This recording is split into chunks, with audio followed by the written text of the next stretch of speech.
ಮೂಕೋಪಿ ಯತ್ಪ್ರಸಾದೇನ Mukunda ಶಯನಾಯತೆ ರಾಜರಾಜಾಯತೆ ರಿಕ್ತೋ ರಾಘವೇಂದ್ರಂ ತಮಶ್ರಜೆ. ಸತ್ಯಾಭಿಜ್ಞಕರಾಬ್ಜೋತ್ಥಾನ್ ಪಂಚಾಶದ್ವರ್ಷಪೂಜಕಾನ್ ಸತ್ಯಪ್ರಮೋದತೀರ್ಥಾರ್ಯಾನ್ Naomi ನ್ಯಾಯಸುಧಾರತಾನ್. ರಘುಪ್ರಮತಿ ಸತ್ಪುತ್ರಂ ಸತ್ಪ್ರಮೋದ ಬಹುಪ್ರಿಯಂ ಅಜಾತಶತ್ರುಂ ತಂ ವಂದೇ ರಘುಪ್ರಿಯ ಗುರುಂ ಸದಾ. ಆಪಾದಮೌಳಿಪರ್ಯಂತಂ ಗುರುಣಾಂ ಆಕೃತಿಂ ಸ್ಮರೇತ್ ತೇನ ವಿಘ್ನಾಃ ಪ್ರಣಶ್ಯಂತಿ ಸಿದ್ಧ್ಯಂತಿ ಚ ಮನೋರಥಾಃ. ಪೃಥ್ವೀಮಂಡಲಮಧ್ಯಸ್ಥಾಃ ಪೂರ್ಣಬೋಧಮತಾನುಗಾಃ ವೈಷ್ಣವಾಃ ವಿಷ್ಣುಹೃದಯಾಃ ತಾನ್ನಮಸ್ಯೆ ಗುರೂನ್ ಮಮ. ಬುಧೈರಪಿ ಸುದುರ್ಬೋಧೆ ಗ್ರಂಥೆ ಯನ್ಮಮ ಸಾಹಸಂ ತತ್ಪಾರಯಂತು ನಿಪುಣಾಃ ಗುರುಪಾದರಜಃಕಣಾಃ. ಲೌಕಿಕಫಲಲಕ್ಷಣಾಮೃತದೋಹಿನೀಂ ಗುರುವನುಗ್ರಹರೂಪಾಂ ತಾಂ ಕಾಮಧೇನುಮುಪಾಸ್ಮಹೇ. ಯತೋ ಭೂತಾನಿ ಜಾಯಂತೆ ಯೇನ ಜೀವಂತಿ ತಾನ್ಯುತ್ ಯೋ ಹಂತೆ ಮೋಕ್ಷದಸ್ತೇಷಾಂ ತಂ ವಿಷ್ಣುಂ ಪ್ರಣಮಾಮ್ಯಹಂ.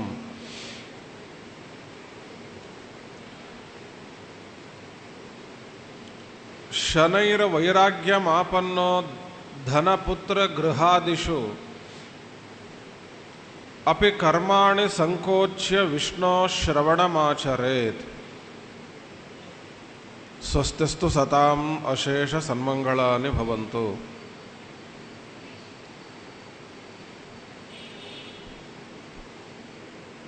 ಗಂಗೆ ಉತ್ಪತ್ತಿಯನ್ನು ಹೊಂದಿದ ದಿನ ಇವತ್ತು. ಗಂಗೆಯನ್ನು ವಿಶೇಷವಾಗಿ ಆರಾಧನೆ ಮಾಡಬೇಕು. ಗಂಗಾ ಜನಕನನ್ನು, ಮಹರುದ್ರದೇವರನ್ನು, ಬ್ರಹ್ಮದೇವರನ್ನು, ಗಂಗಾದೇವಿಯನ್ನು ವಿಶೇಷವಾಗಿ ಪೂಜಿಸಬೇಕು ಅಂತ ಹೇಳಿದ್ದಾರೆ. ಗಂಗಾ ಜಯಂತಿ, ಗಂಗಾ ಉತ್ಪತ್ತಿಯನ್ನು ಹೊಂದಿದಂಥದ್ದು ದಶಹರ ಅಂತ ಹೀಗೆಲ್ಲ ಹೇಳುತ್ತಾರೆ. ನಾವು ಗಂಗೆಗೆ ಹೋದ್ವಿ ಬಿಟ್ಟಿವೋ, ಗಂಗೆನೇ ವಿಶೇಷವಾಗಿ ನಾವು ಇದ್ದಲ್ಲೇ ಬಂದು ಅನುಗ್ರಹವನ್ನು ಮಾಡುತ್ತೇನೆ ಎನ್ನುವಂತೆ ಕಂಡು ಬರ್ತಾ ಇದ್ದಾಳೆ. ಗಂಗೆಯನ್ನು ಬೇರೊಬ್ಬ ಕವಿ, ಸಂಸ್ಕೃತದ ಕವಿ, ಬಹಳ ಹೀನಾಯವಾಗಿ ವರ್ಣನೆ ಮಾಡಿದ್ದು ಇದೆ. ಗಂಗೆ ಬಹಳ ಮೇಲೆ ಇದ್ಲು, ಬ್ರಹ್ಮಾಂಡಕ್ಕೂ ಹೊರಗೆ ಇದ್ಲು. ಆನಂತರ ಬ್ರಹ್ಮಾಂಡದ ಒಳಗೆ ಇಳಿದು ಬ್ರಹ್ಮದೇವರ ಲೋಕಕ್ಕೆ, ಆಮೇಲೆ ಕೈಲಾಸಕ್ಕೆ, ಸ್ವರ್ಗಕ್ಕೆ, ಆಮೇಲೆ ಭೂಮಿಗೆ ಮತ್ತು ಇನ್ನು ಕೆಳಗಿನ ಲೋಕಗಳಿಗೆ ಅಂತ. ಅಂದರೆ ಏನಾಯಿತು, ಮೇಲಿಂದ ಕೆಳಗೆ ಕೆಳಗೆ ಕೆಳಗೆ ಕೆಳಗೆ ಬಂದಳು, ಇಳಿದಳು. ಇದನ್ನು ನೋಡಿ ಕವಿ ಅಂದ, ಗಂಗೆ ಹತಭಾಗ್ಯಳು ಅಂತ. ಭಾಗ್ಯವನ್ನೇ ಕಳ್ಕೊಂಡವಳು. ಯಾವತ್ತೂ ಮನುಷ್ಯ ಕೆಳಗಿನಿಂದ ಮೇಲೆ ಹೋಗಬೇಕು, ಕೆಳಗಿನಿಂದ ಮೇಲಿನ ಸ್ಥಾನಗಳಿಗೆ ಹೋಗಬೇಕು. ಮೇಲಿನ ಸ್ಥಾನದಿಂದ ಕೆಳಗೆ ಬೀಳ್ತಾನೆ ಅಂತಂದರೆ ಹತಭಾಗ್ಯ ಅಂತ ಅರ್ಥ ಅದಕ್ಕೆ. ಇದನ್ನು ನೋಡಿ ಗಂಗೆಯ ಭಕ್ತರಾದ ವಾದಿರಾಜರಿಗೆ ಸಮಾಧಾನ ಆಗಿಲ್ಲ. ಅವರು ಗಂಗೆಯನ್ನು ಸ್ತೋತ್ರ ಮಾಡುವಾಗ ಗಂಗೆಯನ್ನು ನಿರಾಕರಣೆ ಮಾಡಿದ, ಗಂಗೆಯನ್ನು ಕುರಿತು ತುಚ್ಛವಾಗಿ ಮಾತನಾಡಿದ ವ್ಯಕ್ತಿಯನ್ನು ಖಂಡನೆ ಮಾಡುತ್ತಾ ಅವರು ಹೇಳ್ತಾರೆ, ಗಂಗೆ ಹತಭಾಗ್ಯಳಾದದ್ದರಿಂದ ಮೇಲಿಂದ ಕೆಳಗೆ ಬಂದದ್ದಲ್ಲಪ್ಪ, ನಮ್ಮನ್ನು ಅನುಗ್ರಹ ಮಾಡಲಿಕ್ಕಾಗಿ ಮೇಲಿಂದ ಕೆಳಗೆ ಬಂದಿದ್ದಾಳೆ ಅಂತ. ಮೇಲಿನ ಅಧಿಕಾರಿ ಕೆಳಗೆ ಬರ್ತಾನೆ, ಸಾಮಾನ್ಯ ವ್ಯಕ್ತಿಯನ್ನು ಕೂಡ ಮಾತನಾಡಿಸ್ತಾನೆ. ಸ್ವಾಮಿಗಳು ನಮ್ಮನ್ನು ಮಾತಾಡಿಸ್ತಾರೆ. ಸ್ವಾಮಿಗಳು ನಮ್ಮನ್ನು ಮಾತಾಡಿಸಿದರು ಅಂತಂದಾಗ ಅವರು ಚಿಕ್ಕವರಾಗಲಿಲ್ಲ, ಅವರು ದೊಡ್ಡವರೇ. ನಮ್ಮನ್ನು ಅನುಗ್ರಹಿಸುವಂತೆ ನಮ್ಮ ಮಟ್ಟಕ್ಕೂ ಇಳಿದು ಮಾತನಾಡಿಸ್ತಾರೆ. ಅವರ ಅನುಗ್ರಹ ಅದರಿಂದ ಗೊತ್ತಾಗ್ತದೆ ಅಂತ. ಆ ರೀತಿಯಲ್ಲಿ ಗಂಗೆಯೂ ಕೂಡ ನಮ್ಮನ್ನು ಅನುಗ್ರಹವನ್ನು ಮಾಡುವುದಕ್ಕಾಗಿ ಭೂಮಿಗೆ ಬಂದಿದ್ದಾಳೆ ಹೊರತಾಗಿ ಅವಳು ಪುಣ್ಯ ಕಳ್ಕೊಂಡವಳು ಹತಭಾಗ್ಯಳು ಅಂತ ಮಾತ್ರ ಗಂಗೆಯನ್ನು ಅನ್ಬೇಡ ಅಂತ ಹೇಳಿ ಬಹಳಷ್ಟು ಸುಂದರವಾದ ರೀತಿಯಲ್ಲಿ ಗಂಗೆಯನ್ನು ವಾದಿರಾಜ ಸ್ವಾಮಿಗಳು ಸ್ತೋತ್ರವನ್ನು ಮಾಡಿದ್ದಾರೆ. ಭಾಗವತದಲ್ಲಿ ಗಂಗಾ ಅವತಾರ ಹೇಗೆ ಭೂಮಿಗೆ ಆಯಿತು ಅನ್ನುವುದನ್ನು ಕೂಡ ತಿಳಿಸ್ತಾರೆ. ಗಂಗಾ ಸ್ಮರಣೆ ನಮಗೆ ಇದ್ದಲ್ಲೇ ಮಾಡಿದರೂ ಸಾಕು. ಗಂಗೆಗೆ ಹೋಗಿ ಸ್ನಾನ ಮಾಡುವುದು, ದರ್ಶನ ಮಾಡುವುದು, ಇವುಗಳಿಂದ ಪುಣ್ಯ ಇದೆ, ಪಾಪಗಳ ಪರಿಹಾರ ಇದೆ ಅಂತಿಷ್ಟೇ ಅಲ್ಲ. ನಮ್ಮ ಮನೆಯಲ್ಲೇ ಬಕೆಟ್ ಸ್ನಾನ ಮಾಡುವಾಗಲೂ ಗಂಗೆ ಎಂದರೂ ಅದಕ್ಕೆ ಪುಣ್ಯ ಇದೆ ಅಂತ. ಗಂಗಾ ಗಂಗೇತಿ ಯೋ ಬ್ರೂಯಾತ್ ಯೋಜನಾನಂ ಶತೈರಪಿ ಮುಚ್ಯತೆ ಸರ್ವ ಪಾಪೇಭ್ಯೋ ವಿಷ್ಣುಲೋಕಂ ಸಗಚ್ಚತಿ ಅಂತ ಆ ಗಂಗೆಯನ್ನು ವಿಶೇಷವಾಗಿ ಸ್ತೋತ್ರವನ್ನು ಮಾಡಿದ್ದಾರೆ. ಸತ್ಯಧರ್ಮ ತೀರ್ಥರು ಗಂಗಾ ಲಹರಿ ಅಂತಲೇ ಮಾಡಿದ್ದಾರೆ. ಸಂಸ್ಕೃತದ ಕವಿ ಜಗನ್ನಾಥ ಕವಿ ಗಂಗಾಲಹರಿ ಅಂತ ಒಂದು ಬರೆದಿದ್ದಾನೆ.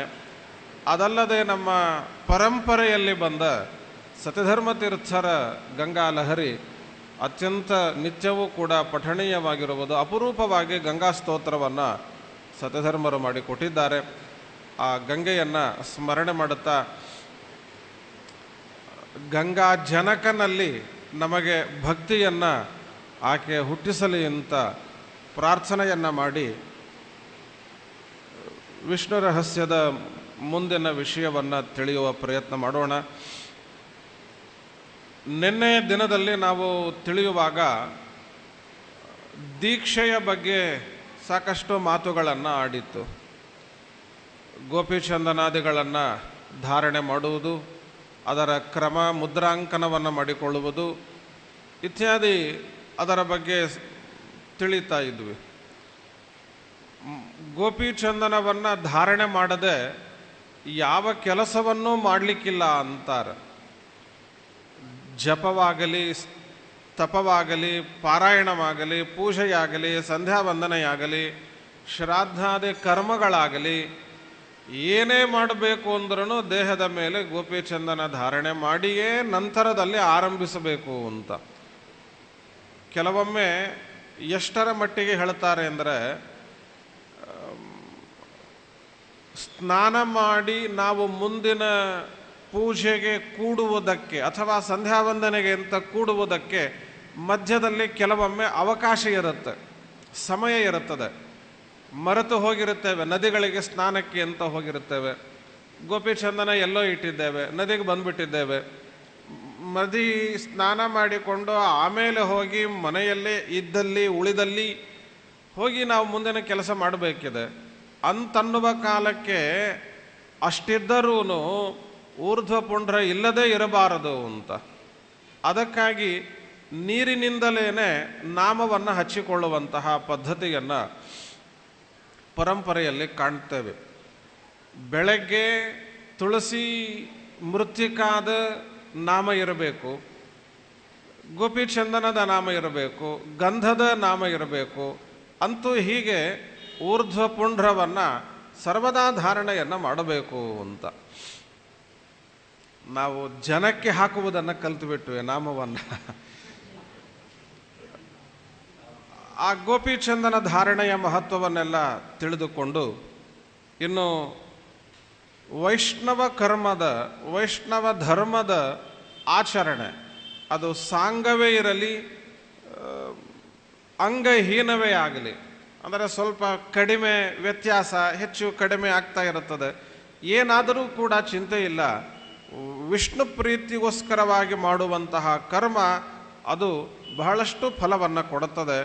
ಇತರ ದೇವತೆಗಳಿಗೆ ಸಂಬಂಧಪಟ್ಟ ಕರ್ಮಗಳನ್ನು ಆಚರಿಸುವಾಗ ಅಂಗಹೀನವಾಯಿತು ಅಂತಾದರೆ, ಅಂದರೆ ಮಾಡುವಲ್ಲಿ ವ್ಯತ್ಯಾಸ ಅಂತಾದರೆ ಅದಕ್ಕೆ ಪಾಪವೂ ಕೂಡ ಬರುವುದಿರುತ್ತದೆ ಅಂತಾರೆ. ಹಾಗಾಗಿ ಶುದ್ಧವಾಗಿ ಭಗವತ್ ಪ್ರೀತಿಕರವಾದಂತಹ ಧರ್ಮಗಳನ್ನು ಆಚರಣೆ ಮಾಡಬೇಕು ಅಂತನ್ನುವ ವಿಷ್ಣು ರಹಸ್ಯದ ಸಂದೇಶವನ್ನು ಕೇಳ್ತಾ ಇದ್ವಿ. ವಿಷ್ಣೋ ಶ್ರವಣಂ ಆಚರೇತ್, ಭಗವಂತನ ಕಥೆಯನ್ನು ಕೇಳಬೇಕು ಅಂತ. ನಾನು ಈ ಮಾತನ್ನು ಮೇಲಿಂದ ಮೇಲೆ ಹೇಳ್ತಾ ಇರುತ್ತೇನೆ. ವಿಷ್ಣು ಶ್ರವಣಮಾಚರೇತ್, ದೇವರ ಕಥೆಯನ್ನು ಕೇಳುವುದಲ್ಲ, ಅದಕ್ಕೆ ಸಮನಾದ ಪುಣ್ಯದ ಕೆಲಸ ಇನ್ನೊಂದಿಲ್ಲ ಅಂತ ಪ್ರಯತ್ನ ಮಾಡಿ. ವಿಷ್ಣು ರಹಸ್ಯದಲ್ಲಿ ಹಿಂದೆ ಬಂದಿದೆ, ಹೇಳಿದ್ದೇನೆ ಕೂಡ. ದಿನಕ್ಕೆ 1 ಗಂಟೆಯಾದರೂ ಭಾಗವತವನ್ನು, ಕೃಷ್ಣನ ಕಥೆಯನ್ನು, ಭಗವಂತನ ಮಹಿಮೆಯನ್ನು ಬಿಡದಂತೆ ಕೇಳಬೇಕು. ಎಷ್ಟೇ ಬ್ಯುಸಿ ಇದ್ದೇವ್ರಿ, ಟೈಮೇ ಇಲ್ಲ ಅಂತಾದರೂ ನಮ್ಮ ಉದ್ಧಾರಕ್ಕಾಗಿ 1 ಗಂಟೆಯಾದರೂ ದಿನಕ್ಕೆ ಕನಿಷ್ಠ ಪಕ್ಷ ದೇವರ ಕಥಾಶ್ರವಣವನ್ನು ಮಾಡುವುದಕ್ಕೆ ಮೀಸಲಾಗಿ ಇಡಬೇಕು ಅಂತ. ಧನ ಪುತ್ರ ಗೃಹಾದಿಷು ಶನೈ ವೈರಾಗ್ಯ ಮಾಪನ್ನ, ವಯಸ್ಸಾದಂತೆ ಆದಂತೆ ವೈರಾಗ್ಯ ಬರಬೇಕು ಅಂತಾರೆ. ಮನೆಯಲ್ಲಿ ಇರುವ ಜನರು ಬೈಲಿಕ್ಕೆ ಆರಂಭ ಮಾಡಿಯಾದರೂ ಆಮೇಲೆ ಸ್ವಲ್ಪ ಆದರೂ ವೈರಾಗ್ಯ ಬರಬೇಕು ಅಂತ. ಶನೈಹಿ ಶನೈಹಿ, ನಿಧಾನವಾಗಿ ವೈರಾಗ್ಯವನ್ನು ಹೊಂದಿಕೊಂಡು, ಅಪಿ ಕರ್ಮಾಣಿ ಸಂಕೋಚ್ಯ, ಕರ್ಮಗಳನ್ನು, ಕೆಲಸಗಳನ್ನು ಎಲ್ಲವನ್ನೂ ಸಂಕೋಚ ಮಾಡಿ ಆಮೇಲೆ ನಾವು ನಿತ್ಯದಲ್ಲಿ ಪರಮಾತ್ಮನ ಕಥೆಯನ್ನು ಕೇಳಬೇಕು ಅಂತ. ಬರ್ರಿ ದೇವರ ಕಥೆ ಕೇಳ್ರಿ ಅಂದಾಗ ಕೆಲವರು ಹೇಳೋದಿದೆ, ಇನ್ನು ಕೆಲಸನೇ ಮುಗಿದಿಲ್ಲ, ಮನೆ ಕೆಲಸ ಮುಗಿದ ಮೇಲೆ ಅವಶ್ಯ ನಾವು ಪ್ರವಚನ, ನಮಗೆ ಬರಬಾರದು ಅಂತ ಖಂಡಿತ ಇಲ್ಲ, ಮನೆ ಕೆಲಸನೇ ಮುಗಿಯಲ್ಲ, ಏನು ಮಾಡಬೇಕು ಹೇಳಿ ಅಂತನ್ನುವ ಜನಕ್ಕೆ ಒಂದು ಮಾತು ಹೇಳುತ್ತೆ ಶಾಸ್ತ್ರ. ನಿಮ್ಮ ಪದ್ಧತಿ ಏನಾಗಿದೆ ಅಂದರೆ, ಈ ಸಮುದ್ರ ಸ್ನಾನಕ್ಕೆ ಅಂತ ಹೋಗಿರ್ತಾರೆ ಕೆಲವರು. ಸಮುದ್ರ ಸ್ನಾನಕ್ಕೆ ಅಂತ ಹೋದಾಗ ಸಮುದ್ರದಲ್ಲಿನ ತೆರೆಗಳನ್ನು ನೋಡಿ ಭಯಪಟ್ಟ ಪಾಪ. ಏನು ಮಾಡಬೇಕು? ಅವನು ವಿಚಾರ ಮಾಡಿದ, ಸಮುದ್ರ ಸ್ನಾನವನ್ನಂತೂ ನಾನು ಮಾಡಲೇಬೇಕು. ತೆರೆಗಳನ್ನು ನೋಡಿ ಅಂಜಿಕೆ. ಅದಕ್ಕೆ ಅವನು ನಿರ್ಣಯಕ್ಕೆ ಬಂದ, ಯಾವತ್ತು ತೆರೆಗಳು ನಿಲ್ಲುತ್ತೋ ಅವತ್ತು ಸ್ನಾನ ಮಾಡುತ್ತೇನೆ ಅಂತ. ಯಾವಾಗ ಅಲೆಗಳು ನಿಲ್ಲುತ್ತೋ ಅವತ್ತು ಸಮುದ್ರ ಸ್ನಾನ ಮಾಡುತ್ತೇನೆ ಅಂತ. ಅವನು ಹೇಗೆ ಸಮುದ್ರ ಸ್ನಾನ ಮಾಡಬಹುದು, ಹಾಗೆ ನಮ್ಮ ಮನೆ ಕೆಲಸ ಮುಗಿದ ಮೇಲೆ ದೇವರ ಕಥೆ ಕೇಳ್ತಾನೆ ಅಂತನ್ನುವ ವ್ಯಕ್ತಿಯ ಅವಸ್ಥೆ ಇದೆ ಅಂತ. ಅದು ಮುಗಿಯೋಣ ಇಲ್ಲ, ಇವನ ಕಥೆ ಕೇಳೋಣ ಇಲ್ಲ ಅಂತ. ಅಪಿ ಕರ್ಮಾಣಿ ಸಂಕೋಚ್ಯ ವಿಷ್ಣು ಶ್ರವಣಮಾಚರೇತ್. ಯಾಕೆ ಈ ಮಾತನ್ನು ಹೇಳ್ತಾ ಇದ್ದಾರೆ ಅಂತಂದರೆ, ನಮಗಾಗಿ ಕಥೆಗಳನ್ನು ಮಾಡುವುದಕ್ಕಾಗಿ ದೇವರು ವೈಕುಂಠದಿಂದ ಭೂಮಿಗೆ ಬಂದಾನೆ. ಸ್ವಲ್ಪ ವಿಚಾರ ಮಾಡಿ, ಕೃಷ್ಣನಾಗಿ ದೇವರು ಭೂಮಿಗೆ ಬಂದ, ರಾಮನಾಗಿ ದೇವರು ಭೂಮಿಗೆ ಬಂದ. ಎದಕ್ಕೆ ಬಂದ? ಸಾಮಾನ್ಯ ನಾವು ಏನು ಹೇಳಬಹುದು, ದುಷ್ಟರ ಸಂಹಾರವನ್ನು ಮಾಡಲಿಕ್ಕಾಗಿ ದೇವರು ಭೂಮಿಗೆ ಬಂದ, ಭೂಭಾರ ಹರಣ ಮಾಡಲಿಕ್ಕಾಗಿ ದೇವರು ಭೂಮಿಗೆ ಬಂದ ಅಂತ. ಭೂಭಾರ ಹರಣ ಮಾಡುವುದಕ್ಕಾಗಿಯೇ ದೇವರು ಭೂಮಿಗೆ ಬರಬೇಕು ಅಂತೇನಿಲ್ಲ. ವೈಕುಂಠದಲ್ಲಿ ಇದ್ದಲ್ಲೇನೆ ತಾನು ಸಂಕಲ್ಪ ಮಾಡಿದರೂ ದುಷ್ಟರ ಸಂಹಾರ ಆಗಿ ಹೋಗ್ತದೆ. ಭೂಮಿಗೆ ಬಂದದ್ದರ ಉದ್ದೇಶ ಏನು ಅಂದರೆ, ಅಷ್ಟೆಲ್ಲ ಆಟಗಳನ್ನು, ಮಹಿಮೆಗಳನ್ನು ತೋರಿಸಿ ಮುಂದಿನ ಜನ ಈ ಕಥೆಗಳನ್ನು ಕೇಳಿ ಉದ್ಧಾರ ಆಗಲಿ ಅಂತ ನಮ್ಮನ್ನು ಗುರಿಯಾಗಿ ಇಟ್ಟುಕೊಂಡಿದ್ದಾನೆ ದೇವರು. ಕಲಿಯುಗದ ಜನರನ್ನು ಉದ್ದೇಶಿಸಿ ಇವತ್ತು ನಾವಿದ್ದೇವೆ. ನಮ್ಮ ಕಾಲಕ್ಕೆ ಭಗವಂತನ ಅವತಾರಗಳೇ ಇಲ್ಲ, ಕೃಷ್ಣ ಇಲ್ಲ, ರಾಮ ಇಲ್ಲ, ಏನೂ ಇಲ್ಲ, ಯಾವ ಅವತಾರಗಳೂ ಇಲ್ಲ. ಯಾವ ಅವತಾರ ಇಲ್ಲದೇ ಇರುವ ಈ ಕಾಲದಲ್ಲಿ ಆದರೂ ಈ ಜನಕ್ಕೆ ಎಲ್ಲ ಅವತಾರದ ಕಥೆಯನ್ನಾದರೂ ಬಿಡೋಣ ಅಂತ ಕಥೆಯನ್ನು ಕೊಟ್ಟು ಕಥೆಗಳನ್ನು ಕೇಳಿ ಉದ್ಧತರಾಗಲಿ ಅಂತ.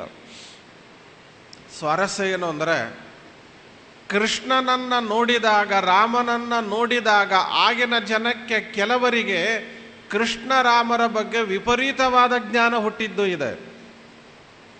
ಕೃಷ್ಣನನ್ನು ಚೋರ, ಜಾರ ಹೀಗೆಲ್ಲ ಕರೆದಿದ್ದು ಇದೆ. ಕೃಷ್ಣನನ್ನು ನೋಡಿದವರು. ಆದರೆ ಇವತ್ತು ನಮಗೆ ಕೃಷ್ಣನನ್ನು ನೋಡಿಲ್ಲ ಅಂದ್ರೂ ಕೃಷ್ಣ ಪ್ರತಿಷ್ಠೆ ಮಾಡಿದ ಶ್ರೀಮದ್ ಆಚಾರ್ಯರ ದಾರಿಯಲ್ಲಿ ನಾವು ಹೊರಟಂತಹ ಜನಕ್ಕೆ ಕೃಷ್ಣನ ಮಹಿಮೆ ಏನು ಅನ್ನುವುದು ಚೆನ್ನಾಗಿ ಅರ್ಥ ಆಗುತ್ತೆ. ದೇವರು ಭೂಮಿಗೆ ಬಂದದ್ದೇ ನಮ್ಮನ್ನು ಉದ್ಧರಿಸಲಿಕ್ಕಾಗಿ, ಆ ಕಥೆಗಳನ್ನು ಮಾಡಲಿಕ್ಕಾಗಿ.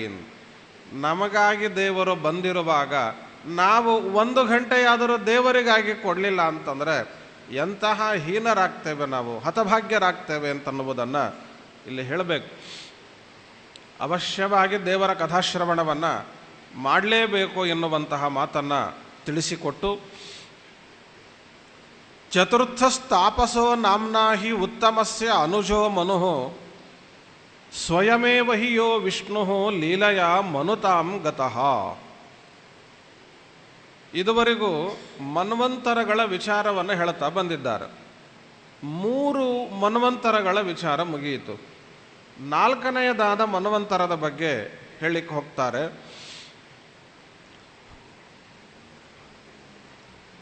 ತಾಪಸೋ ನಾಮನ, 4ನೆಯ ಮನ್ವಂತರ ತಾಪಸ ಮನ್ವಂತರ. ತಾಪಸ ನಾಮಕನಾಗಿ ಸ್ವಯಂ ದೇವರೇ ಇದ್ದಾನೆ 4ನೆಯ ಮನ್ವಂತರದ ದೇವತೆಯಾಗಿ. ಅದಕ್ಕೆ ಸ್ಪಷ್ಟವಾಗಿ ಹೇಳುತ್ತೆ ವಿಷ್ಣು ರಹಸ್ಯ, ಸ್ವಯಮೇವ ಹಿ. ಈ ಹಿಂದೆ ಬಂದ ಮನುಗಳು ಬೇರೆ ಬೇರೆ, ಒಬ್ಬ ದೇವತೆ, ಒಬ್ಬ ವ್ಯಕ್ತಿ. 4ನೇ ಮನ್ವಂತರದ ದೇವತೆಯಾಗಿ ಸ್ವಯಂ ದೇವರೇ ನಿಂತುಕೊಂಡ. 1ನೆಯ ಮನ್ವಂತರದಲ್ಲಿ ಇಂದ್ರ ಪದವಿಯನ್ನು ಯಜ್ಞನಾಮಕನಾದ ಭಗವಂತ ಹೇಗೆ ಆಳಿದನೋ ಹಾಗೆ 4ನೇ ಮನ್ವಂತರಕ್ಕೆ ದೇವತೆಯಾಗಿ, ಮನು ದೇವತೆಯಾಗಿ ತಾಪಸನೆಂಬ ಹೆಸರಿನಲ್ಲಿ ಪರಮಾತ್ಮನೇ ನಿಂತುಕೊಂಡ. ಹರಿ ಎನ್ನುವುದಾಗಿಯೂ ಕೂಡ ಆಗ ಭಗವಂತ ಭೂಮಿಯಲ್ಲಿ ಅವತರಿಸಿ ಬಂದ. ಹರಿಮೇಧ ಋಷಿರ್ನಾಮ ತಸ್ಯ ಸ್ತ್ರೀ ಹರಿಣಿ ಸತಿ. ಹರಿಮೇಧ ಮತ್ತು ಹರಿಣಿ ಎನ್ನುವಂತಹ ಋಷಿ ದಂಪತಿಗಳು, ಅವರನ್ನು ನಿಮಿತ್ತ ಮಾಡಿಕೊಂಡು ಹರಿ ಎಂಬ ಹೆಸರಿನಲ್ಲಿ ಭಗವಂತ ಅವತಾರವನ್ನು ಮಾಡಿದ. ಏನು ದಂಪತಿಗಳು, ಎಂಥ ಕುಟುಂಬ ನೋಡ್ರಿ. ಹರಿಮೇಧ ಗಂಡ, ಹರಿಣಿ ಹೆಂಡತಿ, ಹರಿ ಮಗ. ಮೂವರಲ್ಲಿನೂ ಹರಿ ಇದೆ. ಪಾಪಗಳನ್ನು ಪರಿಹರಿಸುವವರು, ಯೋಗ್ಯವಾದಂತಹ ಹೆಸರನ್ನೇ ಅವರನ್ನು ಪಡೆದಿದ್ದಾರೆ. ಈ ತಾಪಸ ಮನ್ವಂತರದಲ್ಲಿ ಹೂ ಹಾಹಾಭಿದೋ ದೇವ ಗಂಧರ್ವವು ದೇವಲಂ ಮುನಿಂ ಧ್ಯಾನಸ್ಥಿತಂ ವಿಲೋಕ್ಯ ಏತಂ ಗಂಗಾತೀರೆ ಯತೇಂದ್ರಿಯಂ. ಮತ್ತೊಮ್ಮೆ ಗಂಗೆ ಬರ್ತಾಳೆ. ಗಂಗಾತೀರೆ, ಈ ಭಾಗವತದ 8ಮ ಸ್ಕಂಧದ ಗಜೇಂದ್ರ ಮೋಕ್ಷದ ಕಥೆ ಕೇಳ್ತೇವಲ್ಲ, ಆ ಗಜೇಂದ್ರ ಮೋಕ್ಷದ ಕಥೆಯನ್ನು ಭಾಗವತ ಹೇಳುವಾಗ ಸ್ವಲ್ಪ ಭಾಗವನ್ನು ಹೇಳುತ್ತೆ, ಕೆಲವು ಭಾಗವನ್ನು ಭಾಗವತ ಹೇಳಿದೆ. ಅದಕ್ಕೆ ಪೂರಕವಾಗಿ, ಪೋಷಕವಾಗಿ ಬೇಕಾದ ಕೆಲವು ಅಂಶವನ್ನು ವಿಷ್ಣು ರಹಸ್ಯ ಹೇಳಿಕೊಡುತ್ತೆ. ವಿಷ್ಣು ರಹಸ್ಯದಲ್ಲಿ ಹೇಳಿದ ಅಂಶಗಳನ್ನು ಸೇರಿಸಿಕೊಂಡಲ್ಲಿ ಭಾಗವತದ ಆ ಕಥೆ ಸಂಪೂರ್ಣ ಆಗುತ್ತೆ. ಇಲ್ಲ ಅಂದರೆ ಭಾಗವತದ ಕಥೆ ಅದು ಪೂರ್ತಿ ಆಗಲಿಕ್ಕಿಲ್ಲ. ಅದು ಹೇಗೆ ಅಂತನ್ನುವುದನ್ನು ನಾನು ಮುಂದೆ ತೋರಿಸ್ತಾ ಹೋಗ್ತೇನೆ. ಇಲ್ಲಿ ಮೊದಲು ನಡೆದ ಕಥೆ ಏನು ಅಂತ, ಭಾಗವತದಲ್ಲಿ ಹೇಳಿದ ಕಥೆಗೆ ಸಂಬಂಧಪಟ್ಟಂತೆ ಅಲ್ಲಿ ಹೇಳದಿರುವ ಕೆಲವು ಭಾಗ ಇಲ್ಲಿ ಇದೆ. ಭಾಗವತದಲ್ಲಿ ಹೇಳುವಾಗ ಮುಕ್ತೋ ದೇವಲ ಶಾಪೇನ ಅಂತ, ದೇವಲ ಋಷಿಗಳು ಕೊಟ್ಟಂತಹ ಶಾಪದಿಂದ ಮೊಸಳೆ ಉದ್ಧಾರ ಆಯಿತು ಅಂತ. ಮೊಸಳೆ ಉದ್ಧಾರ ಆದದ್ದು ದೇವಲ ಋಷಿಗಳ ಶಾಪದಿಂದ ಅಂತ. ಇನ್ನು ಆನೆ ಉದ್ಧಾರ ಆದದ್ದು ಅಗಸ್ತ್ಯರ ಶಾಪದಿಂದ ಅಂತ. ಆ ಆನೆ ಹಿಂದಿನ ಜನ್ಮದಲ್ಲಿ ರಾಜನಾಗಿ ಹುಟ್ಟಿದ್ದ, ಇಂದ್ರದ್ಯುಮ್ನೆಂಬಂಥ ರಾಜನಾಗಿ ಹುಟ್ಟಿದ್ದ. ಆ ಕಾಲಕ್ಕೆ ಅಗಸ್ತ್ಯರು ಶಾಪವನ್ನು ಕೊಟ್ಟಿದ್ದರು. ಆ ಅಗಸ್ತ್ಯರು ಕೊಟ್ಟಂತಹ ಶಾಪದಿಂದ ಅವನು ಉದ್ಧಾರ ಆದ ಅಂತ. ಮೊಸಳೆಗೆ ದೇವಲರ ಶಾಪ, ಆನೆಗೆ ಅಗಸ್ತ್ಯರ ಶಾಪ ಅಂತ. ಇಷ್ಟು ನಮಗೆ ಭಾಗವತದಿಂದ ಗೊತ್ತಾಗುವಂತಹ ಅಂಶ.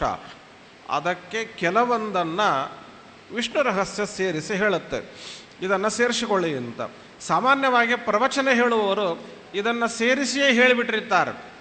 ಕೇಳೋರಿಗೆ ಅರ್ಥದ ಗೊತ್ತಾಗಿರೋದಿಲ್ಲ.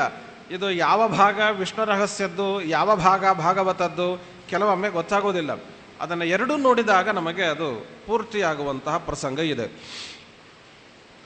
ಹೂಹು ಹಾಹಾಭಿದೋ ದೇವ ಗಂಧರ್ವೋ ದೇವಲಂ ಮುನಿಂ ಧ್ಯಾನಸ್ಥಿತಂ ವಿಲೋಕ್ಯಯೇತಂ ಗಂಗಾತೀರೆ ಯತೇಂದ್ರಿಯಂ. ಗಂಗಾ ತೀರದಲ್ಲಿ ಇವರು ಸಂಚಾರವನ್ನು ಮಾಡಿಕೊಂಡೇ ಇದ್ದರು. ಹಾಹಾ ಮತ್ತು ಹೂಹು ಎನ್ನುವಂಥ ಗಂಧರ್ವರು ಇವರು ಹಾಹಾ ಮತ್ತು ಹೂಹು ಅಂತನೂ ಕರೆಸಿಕೊಳ್ಳುತ್ತಾರೆ. ಹಾಹಾ ಹೂಹು. ಹಾಹಾ ನನ್ನ ಹಹ ಅಂತಲೂ ಹೇಳಬಹುದು, ಹೂಹು ನನ್ನ ಹುಹು ಅಂತಲೂ ಹೇಳಬಹುದು. ದೀರ್ಘವಾಗಿ ಹ್ರಸ್ವವಾಗಿ ಹೇಳಲಿಕ್ಕೆ ಅವಕಾಶ ಇದೆ. ಇವರಿಬ್ಬರು ಆನೆಯಾಗಿ ಮೊಸಳೆಯಾಗಿ ಹುಟ್ಟಿದವರೇನೆ ಮತ್ತೊಂದು ಕಾಲಕ್ಕೆ, ಅಂದರೆ ಮಹಾಭಾರತದ ಕಾಲಕ್ಕೆ ವಿರಾಟ ರಾಜನಾಗಿ ಮತ್ತು ದ್ರುಪದ ರಾಜನಾಗಿ ಹುಟ್ಟಿದ್ರು ಅಂತ. ಹಾಹಾ ಗಂಧರ್ವ ವಿರಾಟ ರಾಜನಾಗಿ ಹುಟ್ಟಿದ್ದ. ಏನು ಪಾಂಡವರ ವಿಶೇಷವಾದಂತಹ ಸೇವೆ ಮಾಡುವಂತಹ ಭಾಗ್ಯ ಅವನಿಗೆ ಸಿಕ್ಕಿತ್ತು. ಇನ್ನು ಹೂಹು ಗಂಧರ್ವ ದ್ರುಪದನಾಗಿ ಪಾಂಡವರಿಗೆ ಮಾವನಾಗಿ ಇರುವಂತಹ ಭಾಗ್ಯ ಸಿಕ್ಕಿತ್ತು. ಒಬ್ಬ ಮಾವನಾದ ಇನ್ನೊಬ್ಬ ಆಶ್ರಯ ಕೊಟ್ಟಂತೆ ಅವರ ಸೇವೆ ಮಾಡುವಂತಹ ಭಾಗ್ಯವನ್ನು ಅವರು ಪಡೆದಿದ್ದರು ಅಂತ ಹೇಳ್ತಾರೆ. ಆಚಾರ್ಯರು ತಾತ್ಪರ್ಯ ನಿರ್ಣಯದಲ್ಲಿ ಇದರ ಬಗ್ಗೆ ಮಾಹಿತಿ ಕೊಡುತ್ತಾರೆ. ಜಗನ್ನಾಥದಾಸರು ಹರಿಕಥಾಮೃತ ಸಾರದಲ್ಲಿನೂ ಕೂಡ ಇದರ ಬಗ್ಗೆ ಕೆಲವು ಮಾತುಗಳನ್ನು ಆಡಿದ್ದು ಇದೆ. ಗಂಗಾ ತೀರದಲ್ಲಿ ದೇವಲ ಎಂಬಂತಹ ಋಷಿಗಳು ತಪಸ್ಸು ಮಾಡಿಕೊಂಡು ಇರುವ ಕಾಲ ಇವರಿಬ್ಬರು ಗಂಧರ್ವ ರೂಪದಲ್ಲಿ ಇರುವವರು ಅಲ್ಲಿಗೆ ಬರುತ್ತಾರೆ. ಇವರ ವೈಶಿಷ್ಟ್ಯ ಏನು, ಇವರ ಹಿರಿಮೆ ಏನು ಅಂದರೆ, ಗಂಧರ್ವರು ಗಾನ ಮಾಡುವವರು. ಗಂಧರ್ವರಲ್ಲಿನೋ ಅನೇಕ ರೀತಿಯ ಯೋಗ್ಯತೆ ಇರುವ ಗಂಧರ್ವರಿದ್ದಾರೆ. ಸ್ವರ್ಗಲೋಕದಲ್ಲಿ ಮಾತ್ರ ಗಾನ ಮಾಡುವ ಗಂಧರ್ವರು. ಅವರನ್ನು ಸತ್ಯಲೋಕದಲ್ಲಿ ಅವಕಾಶ ಕೊಡೋದಿಲ್ಲ. ಕೆಲವರಿಗೆ ಕೆಲವು ಕಡೆಗೆ ಚಾನ್ಸ್ ಕೊಡುತ್ತಾರೆ, ಎಲ್ಲರಿಗೂ ಎಲ್ಲ ಕಡೆಗೂ ಕೊಡೋದಿಲ್ಲ, ಎಲ್ಲರಿಗೂ ಎಲ್ಲ ಸ್ಟೇಜ್ ಸಿಗೋದಿಲ್ಲ. ಅವರವರ ಯೋಗ್ಯತೆ ನೋಡಿ ಸ್ಟೇಜ್ ಕೊಡ್ತಿರ್ತಾರೆ. ಹಾಗೆ ಈ ಗಂಧರ್ವರಿಗೆ ಮಾತ್ರ ಸತ್ಯಲೋಕದಲ್ಲಿನೂ ಅವಕಾಶ ಇದೆ. ಪ್ರಧಾನವಾಗಿ ಹಾಹಾ ಹೂಹು ಗಂಧರ್ವರು ಬ್ರಹ್ಮದೇವರ ಸತ್ಯಲೋಕದ ಗಂಧರ್ವರವರು, ಅಲ್ಲಿ ಗಾನ ಮಾಡುವಂಥ ಯೋಗ್ಯತೆ ಇರುವವರು. ಕೆಲವೊಮ್ಮೆ ವಿಶೇಷ ಸಭೆಗಳು ಸತ್ಯಲೋಕದಲ್ಲಿ ಸ್ವರ್ಗದಲ್ಲಿ ನಡೆದಾಗ ಇಂದ್ರದೇವರು ಇವರನ್ನು ಕರೆಸಿರುತ್ತಾರೆ. ಅಂತೂ ಇವರು ಪ್ರಧಾನ ಗಾಯಕರು, ಸತ್ಯಲೋಕದ ಗಾಯಕರು ಅಂತ. ಈ ಬಲರಾಮನ ಮಾವ ಅವರು ಕಕುದ್ಮಿ ಅಂತ ಕರೆಯುತ್ತಾರೆ. ಆ ಕಕುದ್ಮಿ ಅಲ್ಲಿಗೆ ಹೋಗಿದ್ದ, ತನ್ನ ಮಗಳನ್ನು ಕರೆದುಕೊಂಡು ಹೋಗಿದ್ದನಂತ. ಕನ್ಯೆ ವರನನ್ನು ಹುಡುಕಬೇಕು ಅಂತ ಬ್ರಹ್ಮದೇವರನ್ನು ಹೋಗಿ ಕೇಳಬೇಕು ಅಂತ. ಆಗ ಗಾನ ಮಾಡ್ತಾ ಕೂತವರು ಇವರೇ, ಹಾಹಾ ಹೂಹು ಗಂಧರ್ವರು. ಅವನ ಗಂಧರ್ವ ಕೇಳ್ತಾ ಇದ್ದರೆ ಯುಗಗಳು ಬದಲಾಗಿತ್ತಂತ. 27 ಮಹಾಯುಗಗಳು. ಒಂದು ಮಹಾಯುಗ ಅಂದರೆ 4 ಯುಗ ಸೇರಿದರೆ ಒಂದು ಮಹಾಯುಗ. ಅಂಥದ್ದು 27 ಮಹಾಯುಗಗಳು ಕಳೆದು ಕೃತ ತ್ರೇತ ಮುಗಿದು 28ನೆಯ ದ್ವಾಪರ ಯುಗ ಬಂದಿತ್ತು ಅಂತಾರೆ. ಅಂದರೆ ಅವರ ಗಂಧರ್ವರ ಗಾನ ಎಷ್ಟು ಮೋಹಕ, ಎಂತಹ ಸಮರ್ಥವಾದ ಗಾನ ಇರಬಹುದು ಅಂತ. ನಾವು ಯಾರದೋ ಹಾಡು ಕೇಳಿ ಏನು ಗಂಧರ್ವರು ಅಂತ ಹೇಳ್ತಾ ಇರ್ತೇವೆ. ಇವರ ಗಂಧರ್ವರ ಗಾಯನ ಸಾಮರ್ಥ್ಯ ಅತ್ಯದ್ಭುತವಾಗಿ ಪುರಾಣಗಳು ಹೇಳಿದೆ. ಧ್ಯಾನಸ್ಥಿತಂ ವಿಲೋಕ್ಯ. ಗಂಗಾ ತೀರದಲ್ಲಿ ದೇವಲರು ತಪಸ್ಸು ಮಾಡಿಕೊಂಡೇ ಇರುವ ಧ್ಯಾನದಲ್ಲಿ ಕುಳಿತಂತಹ ಬ್ರಾಹ್ಮಣನನ್ನು, ಋಷಿಗಳನ್ನು ನೋಡಿ ಇವರಿಗೆ ಸ್ವಲ್ಪ ತಮಾಷೆ ಮಾಡಬೇಕು ಅಂತ ಅನಿಸಿತು. ಅದಕ್ಕಾಗಿ ಏನು ಮಾಡುತ್ತಾರೆ, ಹಾಹಾ ಗಜೋ ಭೂತ್ವ. ಹಾಹಾ ಗಂಧರ್ವ ಆನೆಯ ವೇಷದಲ್ಲಿ ಬಂದ, ಭಯಪಡಿಸಿದ. ಆ ಭಯಪಟ್ಟಂತಹ ದೇವಲ ಋಷಿಗಳು ಎದ್ದು ಓಡುತ್ತಾರೆ. ಓಡಿದರಂತೆ ಎಲ್ಲಾದರೂ ಹೋಗಿ ತಪ್ಪಿಸಿಕೊಳ್ಬೇಕು ಅಂತ. ತಪ್ಪಿಸಿಕೊಳ್ಬೇಕು ಅಂತ ಹೇಳಿ ಓಡುತ್ತಾ ಇದ್ದರೆ ಗಂಗೆ ಇನ್ನೊಂದು ಕಡೆಗೆ ಹೋದರೆ, ನೆಲಕ್ಕೆ ಹೋದರೆ ಆನೆ ಬೆನ್ನಟ್ಟಿತ್ತು. ನೀರಿನ ಸಮೀಪಕ್ಕೆ ಬರುತ್ತಾರೆ, ನೀರಿನಲ್ಲಿಯೂ ಇಳಿಬೇಕು ಅಂತ. ನೀರಿನಲ್ಲಿ ಇಳಿಯಬೇಕು ಅಂತ ಹೊರಟಾಗ ಅಲ್ಲಿ ಇವನು ಹೂಹು ಗಂಧರ್ವ ಮೊಸಳೆಯಾಗಿ ಮೇಲೆದ್ದು ಬಂದ. ಹೂಹು ಗಂಧರ್ವ ಮೊಸಳೆಯಾಗಿ ಬಂದ ಕ್ಷಣಕ್ಕೆ ದೇವಲರು ತಪ್ಪಿಸಿಕೊಳ್ಬೇಕಲ್ಲ, ಮತ್ತೆ ಅಲ್ಲಿಂದ ಮತ್ತೆ ಮೇಲೆ ಎದ್ದು ಬರುತ್ತಾರೆ. ಮೇಲೆ ಬರೋ ಹೊತ್ತಿಗೆ ಆನೆ ಕೈಯಲ್ಲಿ ಸಿಕ್ಬಿಟ್ರು ಅವರು. ಆನೆ, ಗಂಧರ್ವ ಆನೆಯ ವೇಷದಲ್ಲಿ ಇರೋನು ದೇವಲರನ್ನು ತನ್ನ ಸೊಂಡಿಲಿನಲ್ಲಿ ಹಿಡಿದು ಉಯ್ಯಾಲೆ ಆಡಿಸಿದಂತೆ ಆಡಿಸಿದನಂತೆ. ಕೊಲ್ಲುವಂತೆ ಇಲ್ಲ ಅವನಿಗೆ, ಅಷ್ಟು ನೋಡಿ, ಪೂರ್ತಿ ಎಚ್ಚರಿಕೆ ಇಲ್ಲ ಅಂದ್ರೂ ಸ್ವಲ್ಪ ಎಚ್ಚರಿಕೆ ಇತ್ತು. ಋಷಿ ಮುನಿಗಳಿಗೆ ಹಿಂಸೆ ಕೊಡಬಾರದು, ಮಹಾ ಅಪರಾಧ ಅನ್ನುವುದನ್ನು ಮರೆತ ಕೊಲ್ಲಬಾರದು ಅನ್ನುವಷ್ಟರ ಮಟ್ಟಿಗೆ ಎಚ್ಚರಿಕೆ ಇತ್ತು ಆನೆಗೆ. ಕೊನೆಗೆ 2 ಬಾರಿ, 16 ಬಾರಿ ಉಯ್ಯಾಲೆಯಂತೆ ಆಡಿಸಿದರಂತೆ. ಆ ಉಯ್ಯಾಲೆಯಂತೆ ಆಡಿಸ್ತಾ ಇರುವಾಗ ಲಾಲಯಾಮಾಸ ಶುಂಡಯ ಉಯ್ಯಾಲೆಯ ಸ್ಥಾನದಲ್ಲಿ, ಅರ್ಥಾತ್ ಅದರಲ್ಲಿ ಕೂತು ನೋಡುತ್ತಾ ಇರುವಂಥ ದೇವಲರಿಗೆ ಅನಿಸಿತು, ಯಾವ ಆನೆಗಳಿಗೂ ಈ ರೀತಿ ಬುದ್ಧಿ ಇರೋದಿಲ್ಲ ಅಂತ.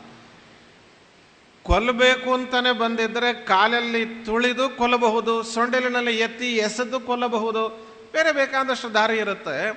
ಉಯ್ಯಾಲೆ ಆಡಿಸುವ ಆನೆಯನ್ನು ನಾನಂತೂ ಕೇಳಿಲ್ಲ, ನೋಡಿದ್ದಿಲ್ಲ. ಇದೇನಿದು? ಇದು ಏನೋ ವಿಚಿತ್ರ ಇರಬೇಕು ಅಂತ ಯೋಚಿಸಿ ಜ್ಞಾನ ದೃಷ್ಟಿಯಿಂದ ಅವರು ನೋಡಿದಾಗ ಗೊತ್ತಾಯಿತು. ಜ್ಞಾತ್ವ ನಕ್ರಂ ಶಶಾಪಸಹ, ವಿಚಾರವನ್ನು ಮಾಡಲಾಗಿ ಅರ್ಥ ಆಯಿತು, ಇವರಿಬ್ಬರು ಗಂಧರ್ವರೇ ಇದ್ದಾರೆ, ನನಗೆ ಹಿಂಸೆ ಕೊಡಲಿಕ್ಕಾಗಿ, ತಮಾಷೆ ಮಾಡಲಿಕ್ಕಾಗಿ ಬಂದಿದ್ದಾರೆ ಅಂತ ತಿಳಿದು, ನೀವು ಏನೇನಾಗಿ ಬಂದಿದ್ದೀರೋ ಅದಾದಾಗಿ ಹುಟ್ಟಿ ಅಂತ. ಮೊಸಳೆಯಾಗಿ ಬಂದವನು ಈಗಿಂದೀಗಲೇ ಮೊಸಳೆಯಾಗಿ ಬಿಡಲಿ, ಆನೆಯಾಗಿ ಬಂದವನು ಇದ್ದಾನಲ್ಲ, ಸ್ವಲ್ಪ ತಡಿ, ನಿನಗೆ ಒಂದು ಹೆಚ್ಚಿನ ಅವಕಾಶ ನಿನಗೆ ಕೊಡ್ತೇನೆ. ನೀನು ಉಯ್ಯಾಲೆ ಆಡಿಸಿದ್ದೀಯ, ಉಯ್ಯಾಲೆ ಆಡುವಾಗ ಒಂದು ರೀತಿ ಹಾಯಾದ ಅನುಭವ ಆಗಿದೆ. ನನ್ನನ್ನು ನೀನು ಹಾಯಾದ ರೀತಿಯಲ್ಲಿ ಅನುಭವವಾಗುವಂತೆ, ಸುಖವಾಗುವಂತೆ ಉಯ್ಯಾಲೆ ಆಡಿಸಿದ್ದಕ್ಕಾಗಿ ನೀನು ಮೊದಲು ರಾಜನಾಗಿ ಹುಟ್ಟು, ರಾಜನಾಗಿ ಹುಟ್ಟು. ಆಮೇಲೆ ಆನೆಯಾಗಿ ಬಂದು ಹಿಂಸೆ ಪಡಿಸಿದ್ದಕ್ಕಾಗಿ ಆನೆಯಾಗಿ ಹುಟ್ಟು. ಒಂದು ಮೊದಲು ಉಯ್ಯಾಲೆಯ ಫಲವನ್ನು ಅನುಭವಿಸಿಬಿಡು, ಆಮೇಲೆ ಈಗಿನ ಭಯದ ಫಲವಾಗಿ ನೀನು ಆನೆಯಾಗಿ ಹುಟ್ಟು. ರಾಜನಾಗಿ ಹುಟ್ಟಿದಾಗಲೂ ನಿನ್ನನ್ನು ಮತ್ತೊಬ್ಬ ಋಷಿಗಳು ಬಂದು ಶಾಪ ಕೊಡುತ್ತಾರೆ ಅಂತ ಇವರು ಇಲ್ಲೇ ಹೇಳಿದ್ರು. ಅವರು ಅಗಸ್ತ್ಯರು ಶಾಪ ಕೊಡುವುದನ್ನು ಮುಂದೆಯೇ ಕೊಡಬಹುದಾದದ್ದನ್ನು ಮೊದಲೇನೆ ಇವರು ತಿಳಿಸ್ತಾರೆ. ಅರೆ ಹಾಹಾ ತ್ವಯಾ ಯಸ್ಮಾಲ್ ಲಾಲಿತೋ ಗಜರೂಪಿಣ ಭೀಷಿತಶ್ಚಾಪಿ ತೇನತ್ವಂ ರಾಜ ಇಂದ್ರದ್ಯುಮ್ನ ನಾಮಕಃ, ಇಂದ್ರದ್ಯುಮ್ನೆಂಬಂತಹ ರಾಜನಾಗಿ ಹುಟ್ಟು ನೀನು ಅಂತ ಹೇಳುತ್ತಾರೆ. ಯಾರಿಗಾದರೂ ರಾಜನಾಗಬೇಕು ಅನ್ನುವ ಅಪೇಕ್ಷೆ ಇದ್ದರೆ ಮನೆಯಲ್ಲಿ ಒಂದು ಉಯ್ಯಾಲೆ ಕಟ್ಟಿ ಯಾರನ್ನಾದರೂ ಆಚಾರ್ಯನ ಕರ್ಕೊಂಡು ಹೋಗಿ ಒಂದು ಅರ್ಧ ಗಂಟೆ ಉಯ್ಯಾಲೆ ಆಡಿಸಿಬಿಡಿ, ಮುಂದಿನ ಜನ್ಮ ಗ್ಯಾರಂಟಿ ರಾಜನಾಗಬಹುದು. ಅವಕಾಶ ಇದೆ, ಪ್ರಯತ್ನ ಮಾಡಿ ನೋಡಿ. ಭೀಷಿತ್ವಾಪಿ ಭೂತ್ವಾ ದ್ರವಿಡ ದೇಶೀಯ. ನೋಡಿ, ಈ ಮಾತನ್ನು ಭಾಗವತ ಹೇಳೋದಿಲ್ಲ. ಇದಿಷ್ಟರವರೆಗೆ ಹಿಂದೆ ಏನಾಯಿತು, ಮೊಸಳೆಗೆ ಸಂಬಂಧಪಟ್ಟ ಮಾತನ್ನು ಭಾಗವತ ಹೇಳಿತು. ಇದರ ಮುಂದಿನ ಕಥೆ ಇದೆಯಲ್ಲ ಭಾಗವತ ಹೇಳುತ್ತೆ, ಆನೆಗೆ ಸಂಬಂಧಪಟ್ಟ ಕಥೆ. ಆನೆಗೆ 2 ಬಾರಿ ಶಾಪ ಇದೆ, ಮೊಸಳೆಗೆ 1 ಬಾರಿ ಶಾಪ ಇದೆ. ಎರಡಕ್ಕೂ ಆದ 1 ಬಾರಿಯ ಶಾಪವನ್ನು ಭಾಗವತ ಹೇಳುತ್ತೆ. ಆನೆಗೆ ಆದ 2 ಬಾರಿಯ ಶಾಪವನ್ನು ವಿಷ್ಣು ರಹಸ್ಯ ತೋರಿಸಿಕೊಡುತ್ತೆ. ಎರಡನ್ನು ಕೂಡಿಸಿಕೊಂಡಾಗ ನಾವು ಪುರಾಣಗಳನ್ನು ಅರ್ಥ ಮಾಡಿಕೊಳ್ಳಬಹುದು ಅಂತ. ಹಾಗಾಗಿ ಪುರಾಣಗಳನ್ನು ಹೇಳುವುದು ಕೆಲವೊಮ್ಮೆ ಬಹಳ ಕಷ್ಟ. ಹಿಂದಿನ ಮುಂದಿನ ಸಂಪರ್ಕವೇ ಸಿಗೋದೇ ಇಲ್ಲ, ಹಾಗೆ ಹೊರಟೋಗ್ಬಿಡುತ್ತೆ. ತತ್ರಾಪಿ ಅವಜ್ಞಾಯ ಮುನಿಂ ಗಜತ್ವೇ ಶಾಪಂ ಆಪ್ಸ್ಯಸಿ. ಅವೆರಡೂ ಬಂದು ಗಂಧರ್ವರು ಬಂದು ಶಾಪವನ್ನು ವಿಶಾಪ ಕೊಡ್ರಿ ಅಂತ ಕೇಳಿದರಂತೆ, ಕ್ಷಮೆ ಕೇಳಿದರಂತೆ. ಕ್ಷಮೆ ಕೇಳಿದಾಗ ಅವರು ಹೇಳಿದ್ದು, ಭಗವಂತನ ಸುದರ್ಶನದ ಸ್ಪರ್ಶದಿಂದ ನಿನ್ನ ಉದ್ಧಾರ, ಮೊಸಳೆಯ ಉದ್ಧಾರ, ಭಗವಂತನ ಕರಸ್ಪರ್ಶದಿಂದ ಗಜೇಂದ್ರನ ಉದ್ಧಾರವಾಗ್ತದೆ. ತದೈವ ಭಗವಚ್ಚಕ್ರ ಧಾರಣಾತ್ ತಸ್ಯ ದರ್ಶನಾತ್. ಈ ರೀತಿ ವಿಶಾಪಗಳನ್ನು ಕೂಡ ದೇವಲ ಮಹರ್ಷಿಗಳು ಅವರನ್ನು ಅನುಗ್ರಹಿಸಿದ್ದರು ಅಂತ. ಇನ್ನು ಗಂಧರ್ವ ಇಂದ್ರದ್ಯುಮ್ನ ರಾಜನಾಗಿ ಹುಟ್ಟಿದ. ಇಂದ್ರದ್ಯುಮ್ನಾದಾಗ ಭಾಗವತದ ಪ್ರಕಾರ ಕೇವಲ ಶಾಪದ ಕಥೆ ಅಲ್ಲಿ ಇದೆ. ಮನೆಗೆ ಬಂದ ಅಗಸ್ತ್ಯರನ್ನು ಮಾತೇ ಆಡಿಸಲಿಲ್ಲ, ಗೌರವಿಸಲಿಲ್ಲ, ಹಾಗೇ ಇದ್ದ, ಮೌನದಲ್ಲಿ ಇದ್ದಂತೆ. ಮೌನ ಮಾಡಬೇಕು ಅಂತಾರೆ. ಚಾತುರ್ಮಾಸ್ಯದಲ್ಲಿ ಮೌನಾಚರಣೆ, ಭೋಜನ, ಪೂಜೆ, ಹೋಮ ಈ ಕಾಲಗಳಲ್ಲಿ ಮೌನ ಮಾಡೋದು, ಸಾಕಷ್ಟು ಸ್ಥಾನಗಳನ್ನು ಹೇಳಿದ್ದಾರೆ. ಮೌನ ಮಾಡುವ ಕಾಲಕ್ಕೆ ದೊಡ್ಡವರು ಬಂದು ಮಾತಾಡಿಸಿದರೆ ಅಲ್ಲಿ ಅವಶ್ಯವಾಗಿ ಮಾತಾಡಬೇಕು ಅಂತ ಶಾಸ್ತ್ರ ಹೇಳುತ್ತೆ. ನಮ್ಮ ದೊಡ್ಡಸ್ತಿಕೆಯನ್ನು ಅಲ್ಲಿ ತೋರಿಸ್ಲಿಕ್ಕೆ ಹೋಗಬಾರ್ದು. ಅವಶ್ಯವಾಗಿ ಅವರು ಏನು ಕೇಳಿದರೂ ಅದನ್ನು ಮಾತಾಡಬೇಕು ಅಂತ. ಚಿಕ್ಕವರಿದ್ದರೆ ಅಲ್ಲಿ ಮಾತಾಡುವಂಥ ಅವಶ್ಯಕತೆ ಇಲ್ಲ. ಆದರೆ ಇವನು ಉನ್ಮತ್ತನಂತೆ ಆ ಮಹಾತ್ಮರನ್ನು, ಅಗಸ್ತ್ಯರನ್ನು ಮಾತನಾಡಿಸದೇ ಇದ್ದದ್ದರ ಫಲವಾಗಿ ಆನೆಯಾಗಿ ಹುಟ್ಟಿದ ಅನ್ನುವಂತಹ ಮಾತು ಇದೆ. ಇದಕ್ಕೂ ಮೊದಲು ಅಂದರೆ ಇಂದ್ರದ್ಯುಮ್ನ ರಾಜನಾಗಿ ಹುಟ್ಟಿದ್ದಾನೆ, ಅಗಸ್ತ್ಯರ ಶಾಪ ಆಗಿಲ್ಲ. ಅದಕ್ಕೂ ಮೊದಲು ನಡೆದ ಮತ್ತಿಷ್ಟು ಕಥೆಗಳನ್ನು, ಮತ್ತಿಷ್ಟು ಅನೇಕ ವಿಷಯಗಳನ್ನು ವಿಷ್ಣು ರಹಸ್ಯ ನಮಗೆ ಹೇಳುತ್ತೆ. ನಮ್ಮ ಜಗನ್ನಾಥದಾಸರು ಸಹ ಹರಿಕಥಾಮೃತ ಸಾರದಲ್ಲಿ ಇದರ ಉಲ್ಲೇಖವನ್ನು ಕೂಡ ಮಾಡುತ್ತಾರೆ. ಇಂದ್ರದ್ಯುಮ್ನ ರಾಜನ ಉಲ್ಲೇಖವನ್ನು ಮಾಡಿ ಅಲ್ಲೇನೋ ವಿಷಯಗಳು ಬಂದಿವೆ, ಅವುಗಳನ್ನು ನಾನು ನಿಮಗೆ ಹೇಳ್ತೇನೆ ಅಂತ ತಮ್ಮ ಗ್ರಂಥದಲ್ಲಿ ಉಲ್ಲೇಖವನ್ನು ಮಾಡುವಂತಹ ಸನ್ನಿವೇಶವನ್ನು ಕಾಣುತ್ತೇವೆ. ಏಕದಾ ತದ್ಗೃಹಂ ಜಗ್ಮುಹು ಲೀಲಯ ಮುನಿಪುಂಗವಾಹ ಭೃಗ್ವಾದ್ಯಾಹ ಚೀರವಸನಾಹ ದೀಪ್ತಾಗ್ನ ಇವ ಅಪರೇ. ಒಂದು ಬಾರಿ ಭೃಗು ಮೊದಲಾದ ಅನೇಕ ಋಷಿಗಳು ಇಂದ್ರದ್ಯುಮ್ನ ರಾಜನ ಮನೆಗೆ ಬಂದಿದ್ದರಂತೆ. ಆಗಿನ್ನೂ ಮೌನ ಮಾಡ್ತಿದ್ದಿಲ್ಲ ಕಾಣಿಸುತ್ತೆ. ಬಂದ ಎಲ್ಲ ಮುನಿಗಳನ್ನು ಬಹಳ ಪ್ರೀತಿಯಿಂದ ಭಕ್ತಿಯಿಂದ ಬರಮಾಡಿಕೊಂಡು ಅವರನ್ನು ನಮಸ್ಕರಿಸಿ ಪ್ರಾರ್ಥನೆ ಮಾಡಿದ. ದೊಡ್ಡವರು ಬಂದಿದ್ದೀರಿ, ದೊಡ್ಡವರು ಬಂದಾಗ ಹಾಗೆ ಊಟ ಆಯ್ತಾ ತಿಂಡಿ ಆಯ್ತಾ ಅಂತ ಇಷ್ಟೇ ಹೇಳಿ ಕಳಿಸೋದಲ್ಲ, ಒಂದಿಷ್ಟು ವಿಷಯಗಳನ್ನು ಕೇಳಿ ತಿಳಿಯೋಣ ಅಂತ. ಅದಕ್ಕಾಗಿ ಕೆಲವು ಪ್ರಶ್ನೆಗಳನ್ನು ರಾಜ ಮಾಡಿ ಪ್ರಮೇಯಗಳನ್ನು ತಿಳಿಯುವ ಪ್ರಯತ್ನ ಮಾಡಿದ್ದಾನೆ. ಉತ್ಪತ್ತಿ ಸ್ಥಿತಿ ಸಂಹಾರಾನ್ ನಿಯತಿಂ ಜ್ಞಾನಂ ಆವೃತಿಂ ಬಂಧಂ ಮೋಕ್ಷಂಚ ವಿಶ್ವಸ್ಯ ಕರೋತ್ಯೇವ ಸದಾ ಹರಿಹಿ. ಸ್ವಾಮಿ ಭೃಗು ಋಷಿಗಳೇ, ಇನ್ನು ಅನೇಕ ಋಷಿಗಳು ಕೂಡ ಇದ್ದರು. ಭೃಗು ಋಷಿಗಳನ್ನು ಪ್ರಧಾನವಾಗಿ ಇಟ್ಟುಕೊಂಡು ಅವರನ್ನು ಸಂಬೋಧನೆ ಮಾಡಿ ಪ್ರಾರ್ಥನೆ ಮಾಡುತ್ತಾನೆ. ನನ್ನ ಸಂದೇಹ, ನನ್ನ ವಿಷಯ ಏನು ಅಂದರೆ, ಕೇಳಬೇಕಾದದ್ದು, ಭಗವಂತ ಸೃಷ್ಟಿ ಮಾಡುತ್ತಾನೆ ಅಂತೀರ. ಆದರೆ ಹಾಗೆ ಎಲ್ಲೂ ಜಗತ್ತಿನಲ್ಲಿ ನಮ್ಮ ಕಣ್ಣಿಗಂತೂ ಕಂಡಿಲ್ಲಪ್ಪ. ಇಷ್ಟು ಸೃಷ್ಟಿ ನಡೀತಾ ಇದೆ, ನಮ್ಮ ಎದುರಿನಲ್ಲಿನ ಇಷ್ಟು ಸೃಷ್ಟಿಗಳಾಗ್ತಾ ಇದೆ. ಎಲ್ಲಿಯೂ ದೇವರೇ ನಿಂತುಕೊಂಡು ಸೃಷ್ಟಿ ಮಾಡಿದ ಅಂತನ್ನುವುದು ನಮ್ಮ ಅನುಭವಕ್ಕೆ ಬರ್ತಾ ಇಲ್ಲ. ನೀವು ಹೇಳ್ತೀರಿ ಜನ್ಮಾದ್ಯಸ್ಯ ಯತಃ, ಬ್ರಹ್ಮಸೂತ್ರದ 2ನೇ ಸೂತ್ರದಲ್ಲಿ ನಡೆಯುವ ಪ್ರತಿಯೊಂದು ಸೃಷ್ಟಿಯಾದಿ ಕಾರ್ಯವೂ ಪರಮಾತ್ಮನಿಂದ ಅಂತೀರ. ನಮಗಂತೂ ಕಾಣಿಸ್ತಾ ಇಲ್ಲ, ಒಂದೂ ಕಾಣಿಸ್ತಾ ಇಲ್ಲ. ನಾವು ಇದನ್ನು ಹೇಗೆ ಅರ್ಥ ಮಾಡಿಕೊಳ್ಬೇಕು? ಭಗವಂತ ಸೃಷ್ಟಿಕರ್ತ ಅನ್ನುವುದು ಹೇಗೆ, ಅವನ ಲಯಕರ್ತ ಅನ್ನುವುದನ್ನು ಹೇಗೆ ಅರ್ಥ ಮಾಡಿಕೊಳ್ಳೋದು? ಪ್ರಾಯೇಣ ಮೈಥುನಾದೇವ ಜೀವ ಸೃಷ್ಟಿರ್ ವಿಲೋಕ್ಯತೆ. ಪರಸ್ಪರ ಸತಿಪತಿಯರ ಸಂಪರ್ಕದಿಂದ ಭೂಮಿಯಲ್ಲಿ, ಜಗತ್ತಿನಲ್ಲಿ ಮನುಷ್ಯ ಹುಟ್ಟಿ ಬರುವುದನ್ನು ನೋಡುತ್ತೇವೆ. ಜಲ ಭೂ ಬೀಜ ಸಂಯೋಗಾತ್, ನೀರಿನ ಭೂಮಿಯ ಬೀಜಗಳ ಸಂಯೋಗದಿಂದ ಜಗತ್ತಿನಲ್ಲಿ ವೃಕ್ಷಗಳು ಹುಟ್ಟಿ ಬರುವುದನ್ನು ನಾವು ನೋಡುತ್ತಾ ಇದ್ದೇವೆ. ನಾನಾ ಪ್ರಕಾರದ ಸೃಷ್ಟಿಯನ್ನು ನೋಡುತ್ತೇವೆ. ಆದರೆ ನೀವು ಹೇಳುವ ರೀತಿಯಲ್ಲಿ ಅಂತೂ ಎಲ್ಲೂ ಇಲ್ಲ.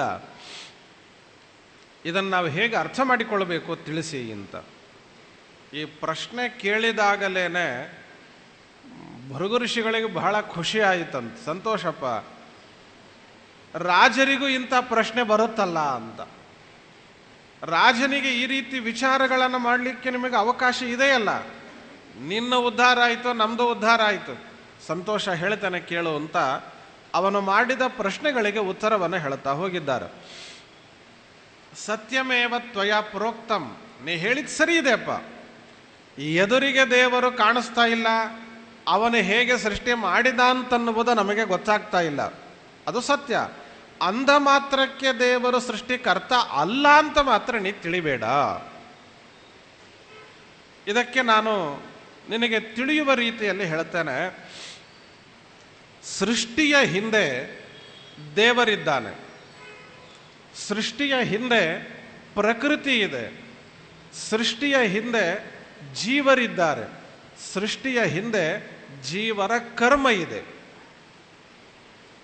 ಜೀವರ ಕರ್ಮವು ಸೃಷ್ಟಿಗೆ ಕಾರಣ, ಕೇವಲ ಸೃಷ್ಟಿಗೆ ಅಲ್ಲ, ಸೃಷ್ಟಿಯ ವೈಚಿತ್ರ್ಯಕ್ಕೆ ಕಾರಣ. ಜೀವರು, ಜೀವರ ಸ್ವರೂಪ, ಜೀವರ ಸ್ವಭಾವ, ಪ್ರಕೃತಿ ಅದೆಲ್ಲವನ್ನು ನಿಯಂತ್ರಿಸುವ ಭಗವಂತ. ಇಷ್ಟು ಸೇರಿ ಒಂದು ಸೃಷ್ಟಿ, ಒಂದು ಲಯ, ಒಂದು ರಕ್ಷಣೆ, ಒಂದು ಜ್ಞಾನ, ಪ್ರತಿಯೊಂದು ನಡೆಯುತ್ತದೆ ಅಂತ. ಇದನ್ನ ವೇದಗಳ ಮೂಲಕವಾಗಿ ನೀನೇನು ಹೇಳ್ತೀಯ?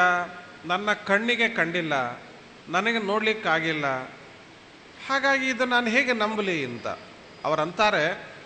ಕಣ್ಣಿಗೆ ಕಾಣದೇ ಇರುವುದಂತಹ ಬೇಕಾದಷ್ಟು ವಿಷಯಗಳಿವೆ, ಜಗತ್ತಿನಲ್ಲಿ ನಡೆಯುತ್ತೆ. ಕಣ್ಣಿಗೆ ಕಾಣದೇ ಇರುವಂತಹ ಬೇಕಾದಷ್ಟು ವಿಷಯಗಳು ಜಗತ್ತಿನಲ್ಲಿ ನಡೆಯುತ್ತಾ ಇವೆ. ಆದರೂ ಕಣ್ಣಿಗೆ ಕಂಡಿಲ್ಲ ಅಂತ ಮಾತ್ರ ಅವುಗಳನ್ನು ಅಲ್ಲಗಳಿಲಿಕ್ಕೆ ಆಗೋದಿಲ್ಲ. ಅವುಗಳನ್ನು ನಾವು ತರ್ಕ ಮಾಡಿ, ಊಹೆ ಮಾಡಿ ತಿಳಿಲಿಕ್ಕೆ ಅವಕಾಶ ಇದೆ.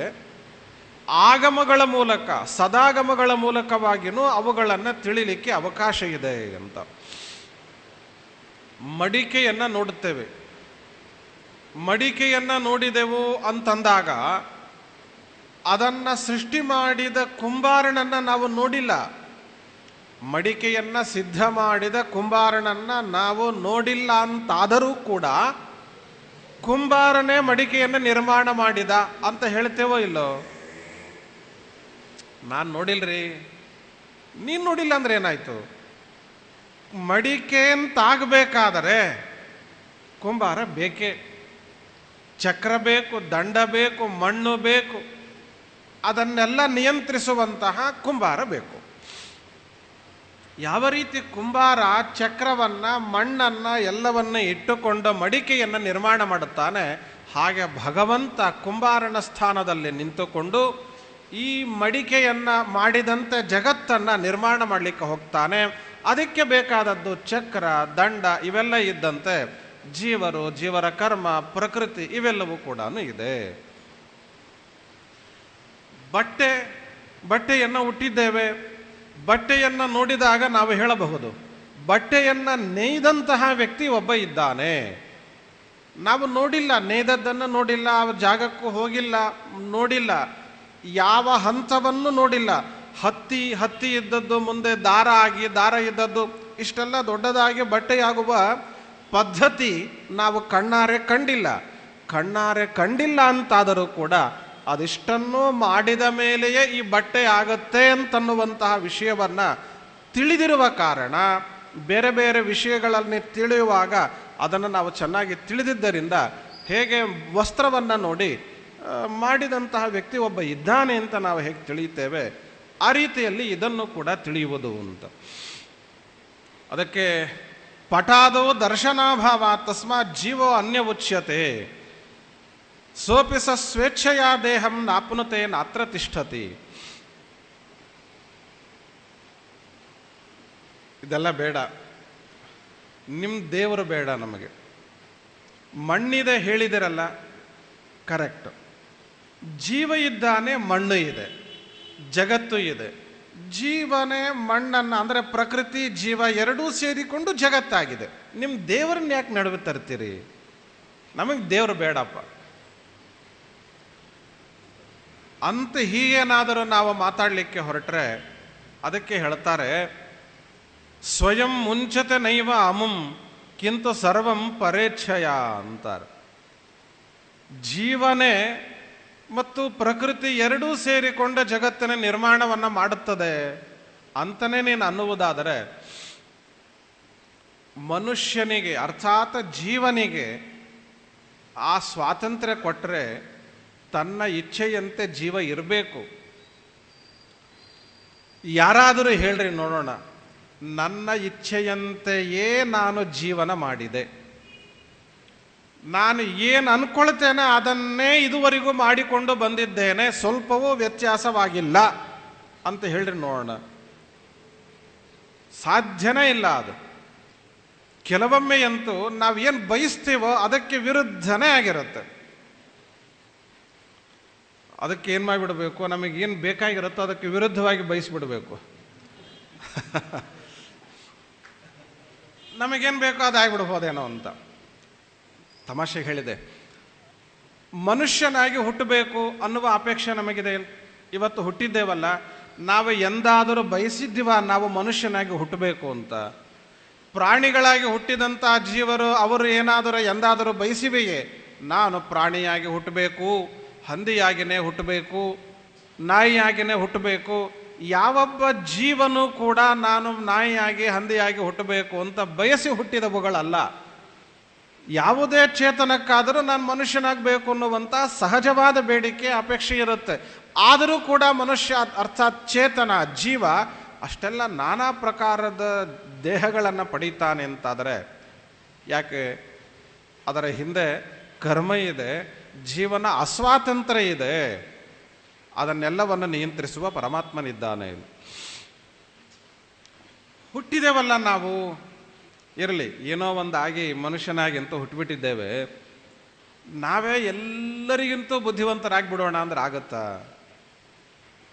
ಜಗತ್ತಿನ ಅತಿ ಶ್ರೀಮಂತ ನಾನೇ ಆಗಬೇಕು ಅಂತ ಪ್ರಯತ್ನ ಮಾಡಿದರೆ ಆಗ್ಲಿಕ್ಕೆ ಸಾಧ್ಯನಾ? ಎಲ್ಲೋ ಒಂದಷ್ಟರ ಮಟ್ಟಕ್ಕೂ ಹೋಗಬಹುದೇನೋ, ಆದರೆ ನಾವು ಅಂದುಕೊಂಡದ್ದನ್ನು ಪೂರ್ಣ ಪ್ರಮಾಣದಲ್ಲಿ ಯಾರಿಗೂ ಹೊಂದಲಿಕ್ಕೆ ಆಗೋದಿಲ್ಲ. ಭಿಕ್ಷುಗೀತೆಯಲ್ಲಿ ಹೇಳ್ತಾನೆ, ಬಹಳ ಸ್ಪಷ್ಟವಾಗಿ ಹೇಳ್ತಾರವರು,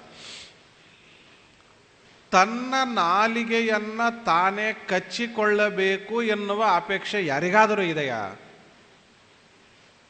ಯಾರಿಗೂ ಇಲ್ಲ. ಕಚ್ಚಿಕೊಳ್ತೇವಲ್ಲ ಕೆಲವೊಮ್ಮೆ, ದಿನ ಕಚ್ಚಿಕೊಳ್ಳದೇ ಇದ್ದರೂ ಕೆಲವೊಮ್ಮೆ ಅಂತೂ ಆಗತ್ತೆ. ನಮಗೆ ಅಪೇಕ್ಷೆ ಇದೆ ಏನದು? ನಮಗೆ ಅಪೇಕ್ಷೆ ಇಲ್ಲ. ನಮಗೆ ಅಪೇಕ್ಷೆ ಇಲ್ಲದೇ ಇದ್ದರೂ ನಮ್ಮ ನಾಲಿಗೆಯನ್ನು ನಾವು ಕಚ್ಚಿಕೊಂಡದ್ದು ಇದೆಯೋ ಇಲ್ವೋ? ಅದೇನು ತೋರಿಸಿಕೊಡುತ್ತದೆ? ನಮ್ಮ ಇಚ್ಛೆಗೆ ವಿರುದ್ಧವಾಗಿಯೇ ನಾವು ನಡೆದುಕೊಂಡಿದ್ದೇವೆ. ನಮ್ಮ ಅಸ್ವಾತಂತ್ರ್ಯ ಅಲ್ಲಿ ಸ್ಪಷ್ಟ ಇದೆ.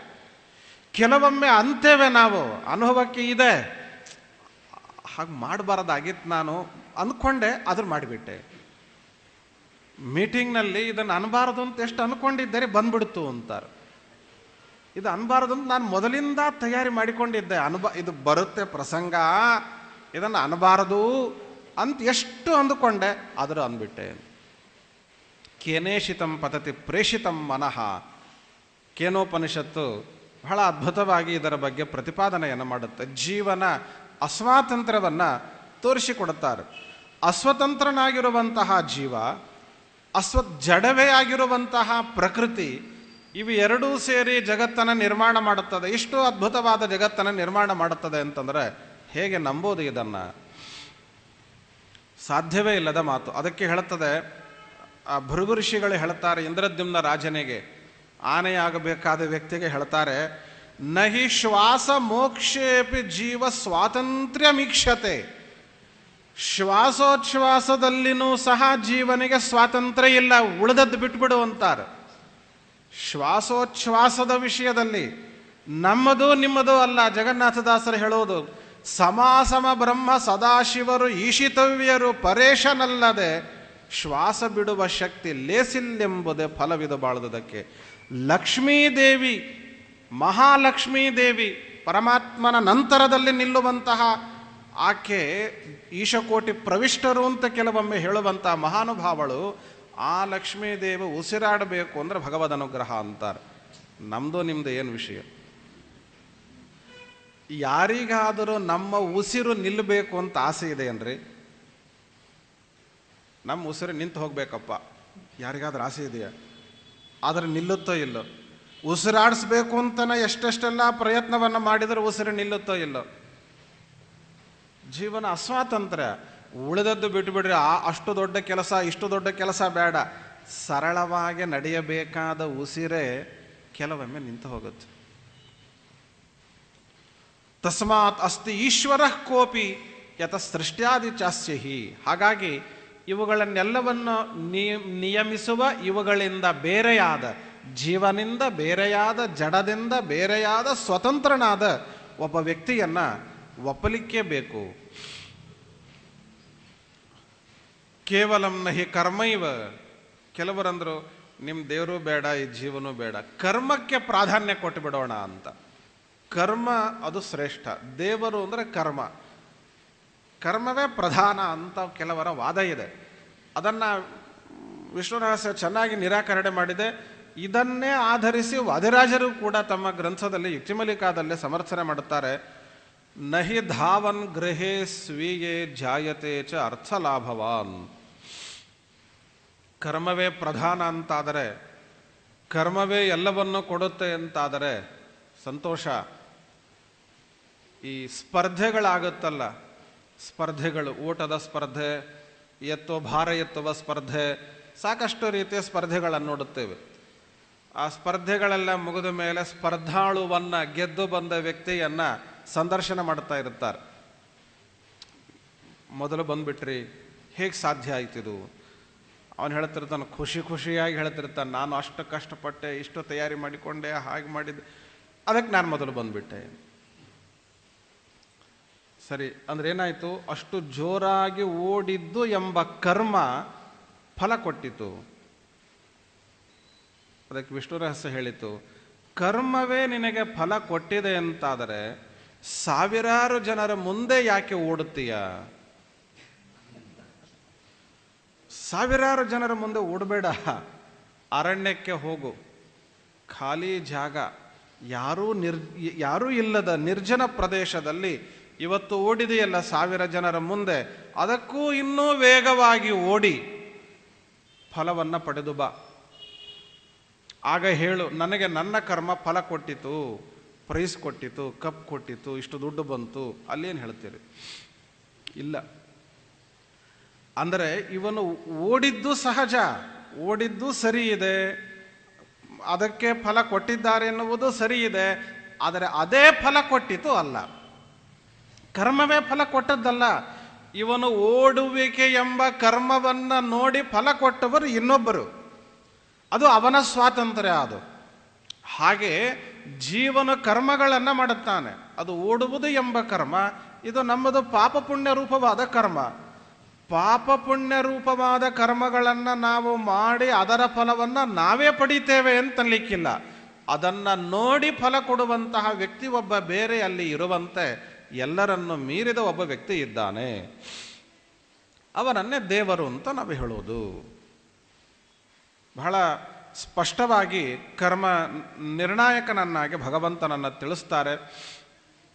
ಸರಿ, ಕರ್ಮಗಳನ್ನು ನೋಡಿಯೇ ದೇವರು ಫಲ ಕೊಡ್ತಾನೆ ಅಂತನ್ನುವುದೆಲ್ಲ ಸತ್ಯ. ಯಾವ ರೀತಿ ಕರ್ಮ ಮಾಡಬೇಕು, ಏನು ಕರ್ಮ ಮಾಡಬೇಕು ಹೇಳ್ರಿ? ಅದಕ್ಕೆ ವಿಷ್ಣು ರಹಸ್ಯ ಹೇಳಿತು, ಶ್ರುತಿ ಸ್ಮೃತಿ ಹರೇರಾಜ್ಞೆ. ಭಗವದಾಜ್ಞೆ ಅಂತ ಇರುವಂತಹ ವೇದಗಳು, ಪುರಾಣಗಳು, ನಿನ್ನೆ ಮೊನ್ನೆ ಎಲ್ಲ ಹೇಳಿದ್ದೇನೆ, ವೇದಗಳು ಧರ್ಮದ ಮೂಲ. ಅದರ ನಂತರದಲ್ಲಿ ಅದನ್ನು ಅನುಸರಿಸಿ ಬರುವಂತಹ ಸ್ಮೃತಿ ಗ್ರಂಥಗಳು, ಶಾಸ್ತ್ರ ಗ್ರಂಥಗಳು, ಅವುಗಳಲ್ಲಿ ಹೇಳಿದ ರೀತಿಯಲ್ಲಿ ನಾವು ನಡೆದುಕೊಂಡೆವು ಅಂತಾದರೆ ಬರೇ ಮಾಡಿದರೆ ಅಲ್ಲ. ಅದಕ್ಕೆ ವಿಷ್ಣು ರಹಸ್ಯ ಹೇಳುತ್ತೆ, ಅವುಗಳನ್ನು ಮಾಡಿದ ಮೇಲೆ ದೇವರಿಗೆ ಅರ್ಪಣೆಯನ್ನು ಮಾಡಬೇಕು ಅಂತ. ಅರ್ಪಯೇತ್ ತದ್ ಹರವು ಭಕ್ತ್ಯ. ಮಾಡುವ ಪ್ರತಿ ಕರ್ಮ ದೇವರಿಗೆ ಅರ್ಪಣೆಯನ್ನು ಮಾಡಬೇಕು. ಅರ್ಪಣೆಯನ್ನು ನಾವು ಮಾಡಿಲ್ಲ ಅಂತಾದರೆ ಅದರ ಫಲ ನಮಗೆ ಬರೋಣ ಇಲ್ಲ. ಬೇಕಾದಷ್ಟು ಬಾರಿ ಇದನ್ನು ನೀವು ಕೇಳಿರ್ತೀರಿ, ಕರ್ಮ ಸಮರ್ಪಣೆ ಅತ್ಯಂತ ಅವಶ್ಯವಾದದ್ದು ಅಂತ. ಈ ರೀತಿಯಲ್ಲಿ ಭೃಗು ಋಷಿಗಳು ಜಗತ್ತಿನ ನಿರ್ಮಾಣದ ಹಿಂದೆ ಪರಮಾತ್ಮನಿದ್ದಾನೆ. ಆ ದೇವರು ಸ್ವತಂತ್ರನಾಗಿದ್ದುಕೊಂಡು ಜೀವರ ಕರ್ಮ ಮತ್ತು ಜಡವಾದಂತಹ ಪ್ರಕೃತಿ ಇವುಗಳನ್ನೆಲ್ಲ ಇಟ್ಟುಕೊಂಡು ಈ ಅದ್ಭುತವಾದಂತಹ ಪ್ರಪಂಚವನ್ನು ಸೃಷ್ಟಿಯನ್ನು ಮಾಡುತ್ತಾನೆ ಅಂತ. ಇದಾದ ಮೇಲೆ ದೇವರು ತಾನು ಮಾಡುವ ಸೃಷ್ಟಿ ಅಲ್ರಿ, ನಾವೇನು ಕೇಳಿದ್ವಿ ನಿಮ್ಮನ್ನು, ನಮ್ಮ ಎದುರಿಗೆ ದೇವರು ಕಾಣಲಿಲ್ಲಲ್ಲ ಅಂತ. ಹೌದಾ, ನಮ್ಮ ಎದುರಿಗೆ ದೇವರು ಕಂಡಿಲ್ಲ ಸತ್ಯ. ಮೊದಲಿನಿಂದಲೂ ದೇವರು ಮಾಡಿಕೊಂಡು ಬಂದ, ಇವತ್ತು ಕಂಡು ಬರುವಂತಹ ಸೃಷ್ಟಿ ಅಂತೇನಿದೆ ಅವರಲ್ಲಿ ಇದ್ದುಕೊಂಡು ಲಕ್ಷ್ಮೀ ನಾರಾಯಣರು ಇದ್ದುಕೊಂಡು ನಮ್ಮ ಷಟ್ಪ್ರಶ್ನ ಉಪನಿಷತ್ತಿನಲ್ಲಿ ಹೇಳ್ತಾರೆ. ಷಟ್ಪ್ರಶ್ನ ಉಪನಿಷತ್ತು ತದ್ಭಾಷ್ಯಗಳಲ್ಲಿ ಬಹಳ ಸುಂದರವಾಗಿ ಇದರ ನಿರೂಪಣೆಯನ್ನು ಮಾಡಿದ್ದಾರೆ. ಭಗವದ್ರೂಪಗಳು, ಲಕ್ಷ್ಮೀ ದೇವಿಯರ ರೂಪಗಳು, ಭಾರತೀ ದೇವಿಯರು, ವಾಯುದೇವರು, ಹಗಲಿನಲ್ಲಿ, ರಾತ್ರಿಯಲ್ಲಿ, ಶುಕ್ಲ ಪಕ್ಷದಲ್ಲಿ, ಕೃಷ್ಣ ಪಕ್ಷದಲ್ಲಿ, ಸೂರ್ಯನ ಕಿರಣಗಳಲ್ಲಿ, ಚಂದ್ರನ ಕಿರಣಗಳಲ್ಲಿ, ಉತ್ತರಾಯಣದಲ್ಲಿ, ದಕ್ಷಿಣಾಯನದಲ್ಲಿ, ಎಲ್ಲೆಲ್ಲಿ ಎಷ್ಟೆಷ್ಟು ರೂಪಗಳಿಂದ ಪರಮಾತ್ಮ ವಾಯುದೇವರು ಇದ್ದುಕೊಂಡು ಜಗತ್ತಿನ ಸೃಷ್ಟಿಗಳನ್ನು ನಡೆಸ್ತಾರೆ. ದಂಪತಿಗಳಲ್ಲಿ ಯಾವ ರೀತಿ ಭಗವಂತ ಇದ್ದು ಆ ಕಾರ್ಯವನ್ನು ನಡೆಸ್ತಾನೆ ಅಂತನ್ನುವುದಾಗಿ ಪ್ರತಿಪಾದನೆಯನ್ನು ಮಾಡುತ್ತಾರೆ. ಅದನ್ನು ಒಂದೇ ಮಾತಿನಲ್ಲಿ ಸೂಚನೆ ಕೊಡುತ್ತಾರೆ. ಸ್ವತಂತ್ರನಾದ ಪರಮಾತ್ಮ ತಾನು ಮಾಡುವ ಸೃಷ್ಟಿಯಾದಿ ಪ್ರತಿಯೊಂದು ಕ್ರಿಯೆಯ ಹಿಂದೆ ಬ್ರಹ್ಮದೇವರನ್ನು, ವಾಯುದೇವರನ್ನು ಮುಂದೆ ಇಟ್ಟಿರ್ತಾನೆ. ಬ್ರಹ್ಮ ಪ್ರಾಣಶ್ಚ ಸಚಿವವು, ಸಚಿವರು ಅವರಿಬ್ಬರು, ಬದಲಾಗದ ಸಚಿವರು. ನಿರಂತರವಾಗಿ ಅವರನ್ನೇ ಮುಂದೆ ಮಾಡಿಕೊಂಡು ಕೆಲಸವನ್ನು ಮಾಡುತ್ತಾನೆ. ಇಷ್ಟು ಸೂಕ್ಷ್ಮ ವಾಯುದೇವರ ಕಾರ್ಯ, ಬ್ರಹ್ಮದೇವರ ಕಾರ್ಯ. ನಡೆಯುವ ಪ್ರತಿ ಕಾರ್ಯದ ಹಿಂದೆ ಇವರು ಇರಲೇಬೇಕು. ಇವರಿಲ್ಲ ಅಂದ್ರೆ ಇಲ್ಲವೇ ಇಲ್ಲ. ನೋಡುವ ಕ್ರಿಯೆ ಇದೆಯಲ್ಲ, ನೋಟ ಅಂತ, ಆ ನೋಟ ಅನ್ನುವುದು ನಡೀಬೇಕಾದರೆ ದೇವರು, ವಾಯುದೇವರು, ಲಕ್ಷ್ಮೀ ವಾಯು, ತದಭಿಮಾನಿಯಾದ ಸೂರ್ಯ ದೇವತೆ, ಅವನ ಮೂಲಕ ಜೀವ, ಅವನ ಮೂಲಕ ಜಗತ್ತನ್ನು ನೋಡುತ್ತಾ ಇದ್ದ. ಅದೇ ಕೇಳುವಾಗ ಶ್ರವಣೇಂದ್ರಿಯದ ಕೆಲಸ ನಡೆಯುವ ಕಾಲಕ್ಕೆ ಸೂರ್ಯನ ಕೆಲಸ ಇಲ್ಲ. ಅಲ್ಲಿ ಸೂರ್ಯ ಸುಮ್ಮನೆ ಕೂತ್ಬಿಟ್ಟ. ಮತ್ತೆ ಭಗವಂತ, ವಾಯುದೇವರು, ಮತ್ತೆ ಅಲ್ಲಿ ದಿಗಭಿಮಾನಿ ದೇವತೆಗಳು ಅವರ ಮೂಲಕವಾಗಿ ಶ್ರವಣೇಂದ್ರಿಯದ ಕೆಲಸವನ್ನು ಮಾಡಿಸ್ತಾರೆ. ಅದೇನೇ ಮಾತಾಡಬೇಕು, ಅಗ್ನಿದೇವತೆ ಇದ್ದಾನೆ, ಆ ಅಗ್ನಿದೇವತೆಯನ್ನು ನಿಯಂತ್ರಣವನ್ನು ಮಾಡುತ್ತಾರೆ. ಅಲ್ಲಿಯೂ ಮತ್ತೆ ವಾಯುದೇವರು. ಯಾಕೆ ಹೇಳಿಕ್ಕೆ ಬಂದ ಈ ಮಾತನ್ನು ಅಂದರೆ, ಉಳಿದ ಬೇರೆ ಬೇರೆ ಇಂದ್ರಿಯಾಭಿಮಾನಿ ದೇವತೆಗಳಿದ್ದಾರಲ್ಲ, ಅವರವರ ಕೆಲಸ ನಡೆಯುವಾಗ ಮಾತ್ರ ಅವರ ಕಾರ್ಯ.